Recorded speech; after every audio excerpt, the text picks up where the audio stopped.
CP3 is the top 15 greatest point guard of all time. I do not have him in my top 10. I do not have him in my top 10. I don't have CP3 ranked above Russell Westbrook. Like, did CP3 do a lot of things, change the franchise, win a lot of games and things? Yes, absolutely. I would never take that away from him.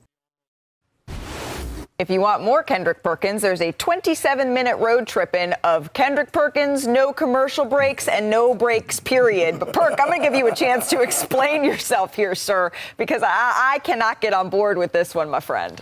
Well, what is it to explain when you talk about the all-time greats, right? I mean, it's a toss-up if you want to throw in John Stockton when it comes down to all-time point guards, right? I think you got to have some type of, of validation to get in the top 10, right? In my top 10, I have John Stockton, I have Oscar Robertson, Magic Johnson, Steph Curry, Isaiah Thomas, Gary Payton, Steve Nash, Jason Kidd, Steph Curry, right? Bob Cousy.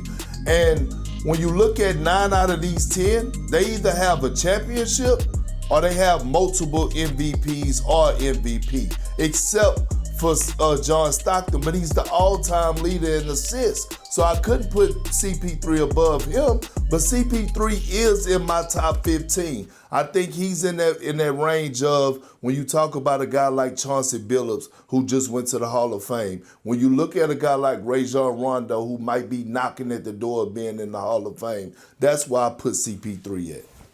Dave, Mark? Man, when you look at it, that's a tough take. I remember DeMarcus Cousins said he wasn't top 5.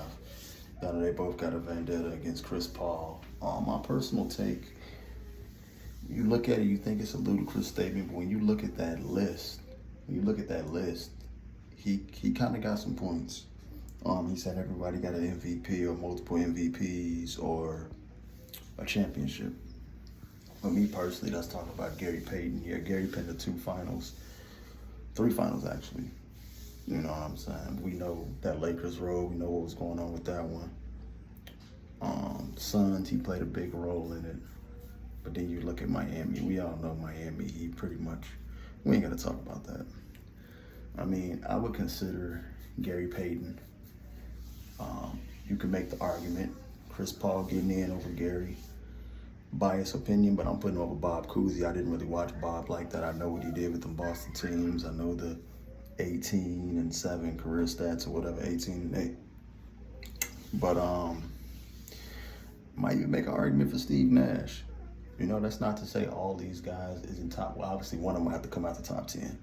But I'm putting Chris in there. So I would take one of those guys out. It's all up to debate, but I ain't gonna lie, Perkins, that's a lot of people get on his head about that, but that's a tough list. That's really a tough list. I'm keeping Russ in, keeping Curry in, keeping Magic in, obviously, keeping Zeke in, obviously. Clearly keeping Jason Kidd in. And it's a couple other guys he named on there that I'm keeping in as well. So, I mean, I don't know. It's all up to debate, but y'all let me know what y'all think. Is Chris Paul a top 10 point guard? Give me y'all top 10 list.